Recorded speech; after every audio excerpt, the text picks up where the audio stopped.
Good morning. Today is Tuesday. Actually ব্যাপারটা হলো ডিউটিতে যাব, রেডি হচ্ছি শ্রাবণের শেষের দিকে।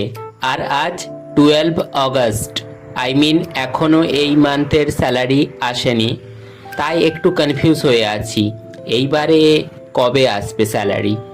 বেসিক্যালি ব্যাপারটা হলো তেমন কিছুই নয়, ওই কয়েকটা জিনিস কেনার আছে, সামনে দুর্গাপুজো, তাই এক্সাইটেড প্রচণ্ড। আর বাঙালির দুর্গাপুজো মানে আবেগে ভরা একটা ফেস্টিভ্যাল। না, এটাকে শুধু ফেস্টিভ্যাল বললে অনেকটা কম বলা হবে, এটা আমাদের বাঙালিদের কাছে একটা ইমোশন। এনিওয়ে, আজও কিন্তু ওই কুয়াশার দেখা যাচ্ছে পাহাড়ের চূড়ায়।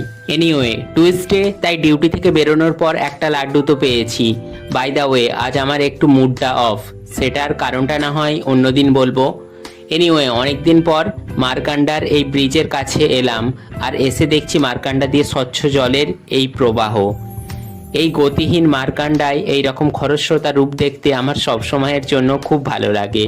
আর এখানে কিছুক্ষণ দাঁড়ালে মাইন্ডটা অনেকটা রিফ্রেশ হয়, এই মন খারাপ থেকে অনেকটা মুক্ত হওয়া যায়। অনেক কিছু খারাপের মাঝেও ভালো জিনিসটাকে সঠিকভাবে আইডেন্টিফাই করতে হবে, তবেই ভালোভাবে থাকা যাবে।